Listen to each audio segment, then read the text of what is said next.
Swadika and welcome to the morning edition of NBT World Brief right here on NBT and NBT World. You're with me, Thailand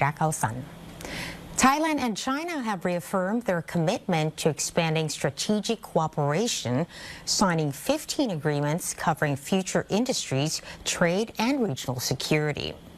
The two leaders also discussed the Thailand-Cambodia border situation and the importance of resolving disputes through bilateral dialogue. Yesterday marked the final day of Prime Minister and Interior Minister Anutin Chanvirakul's official visit to China. He received an official welcome and inspected an honor guard at the Great Hall of the People in Beijing, hosted by Chinese Premier Li Qiang.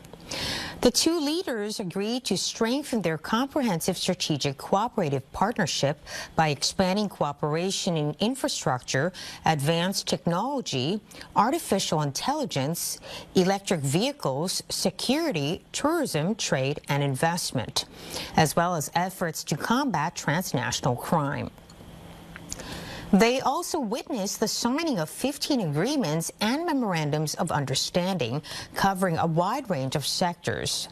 The Prime Minister thanked China for supporting efforts to address the Thailand-Cambodia border situation through bilateral mechanisms based on mutual trust and praised Beijing's constructive role in encouraging dialogue. Both sides also reaffirmed their commitment to international rules under the United Nations and the World Trade Organization. Before the Prime Minister departed for Thailand, Premier Li hosted a luncheon in honor of the Thai Prime Minister and his delegation.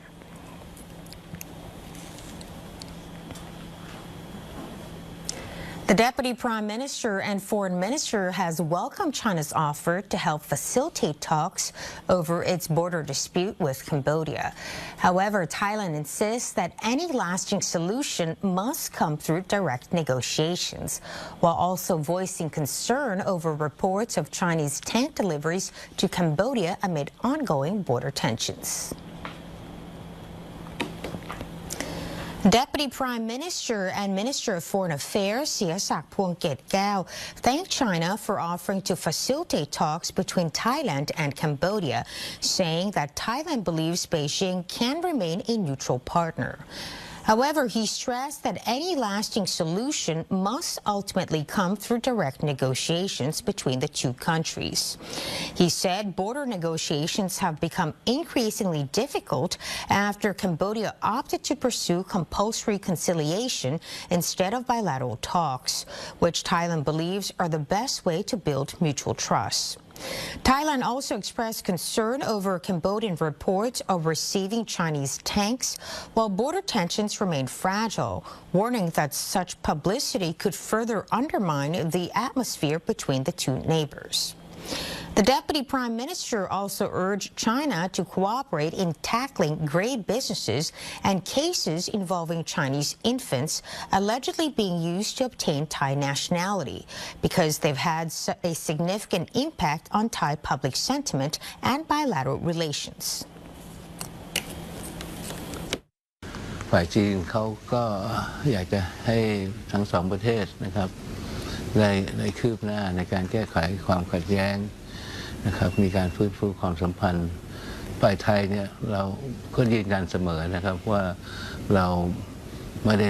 ปรารถนาที่จะมีความขัดแย้ง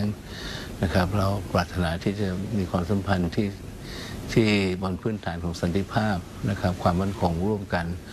แต่มันก็ขึ้นอยู่ฝ่ายกัมพูชาด้วยนะครับฝ่ายไทยพร้อมเสมอนะครับแต่เราคงจะทำฝ่ายเดียวไม่ได้นะครับการที่เราจะพูดคุยเรื่องชายแดนนะครับเรื่องเขตแดนทางบกเนี่ยมันก็ลำบากนะครับก็คงต้องดูกันต่อไปว่าในเมื่อเราพูดกันว่าจะคุยกันในทุกเรื่องในระดับทวิภาคีนะครับสร้างความไว้เนื้อเชื่อใจก็อยู่ที่ฝ่ายเขานะครับส่วนการของจีนเนี่ยผมคิดว่าถ้าเมื่อจำเป็นเมื่อไหร่นะครับเราก็ขอบคุณในความปรารถนาดีของฝ่ายจีนนะครับแต่ยังไงก็ตามเรื่องนี้เนี่ยมันต้องเป็นเรื่องที่ทั้งสองประเทศต้องคุยกันโดยตรงนะครับ The Transport Ministry is preparing to ease eligibility rules for the state welfare card after nearly 3 million people appealed their applications. The proposed changes would allow owners of old or unusable vehicles to remain eligible for benefits. Deputy Transport Minister Siripong Angkasakun-Kiat said the Ministry of Transport will ask the Cabinet today to revise the state welfare card vehicle ownership criteria after nearly 2.9 million people appealed their eligibility, with many affected by ownership of old or unusable vehicles. Under the proposal, applicants who own cars more than 20 years old or motorcycles under 300cc that are more than 15 years old would no longer be disqualified. Motorcycles still under installment payments would also be excluded from the eligibility assessment. ผมยกตัวอย่างนะครับผมยกตัวอย่างว่าท่านอาจจะมีรถอยู่1คันแล้วอายุการใช้งานเนี่ยอยู่ในสภาพที่ใช้งานเพื่อการดำรงอาชีพและใช้งานมาแล้วเกิน20ปีอันนี้ท่านจะไม่ตกเกณฑ์บัตรสวัสดิการแห่งรัฐถ้าเกณฑ์นี้เข้าครม.เรียบร้อยแล้วนะครับในส่วนที่2ครับคือการมีถือครองมอเตอร์ไซค์ในการถือครองมอเตอร์ไซค์เนี่ยนะครับเราก็จะเพิ่มเกณฑ์ให้ขอปรับเพิ่มเกณฑ์ให้ว่าถ้าวันนี้ท่านมีมอเตอร์ไซค์ที่ขนาดไม่เกิน300ซีซี2คันและกำลังผ่อนอยู่มีภาระในการผ่อนอยู่ก็จะถือว่าไม่ตกเกณฑ์ The ministry will also help verify cases involving vehicles that are no longer roadworthy, have been left unused, or were sold without a transfer of ownership, allowing the information to support welfare appeals. Meanwhile, Deputy Interior Minister Polapi Suwanchawi said the government will propose extending the appeal deadline from July 31st to September 20th after receiving public feedback.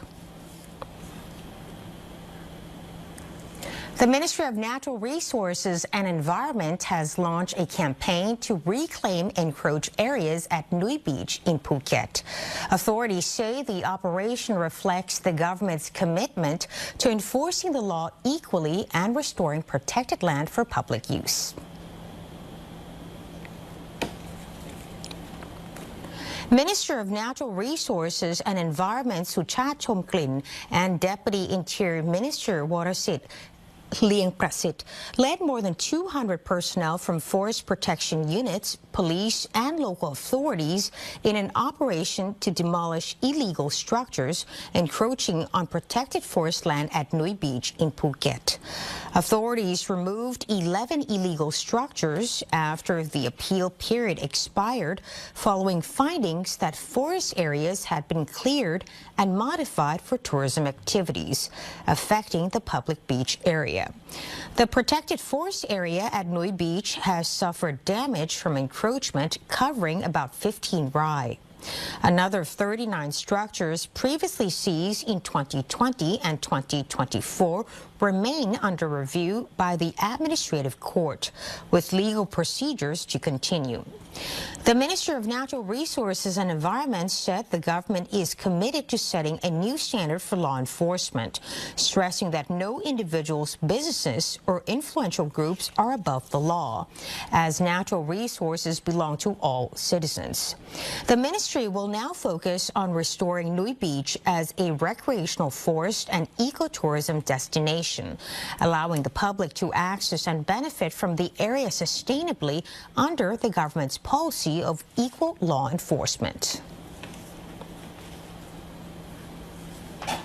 And that's all for the morning edition of NBT World Brief. You can stay updated with the latest developments right here on NBT and NBT World. And for more stories, simply scan the QR code on your screen to access our full coverage across all media platforms. Until next time, sawasdee ka.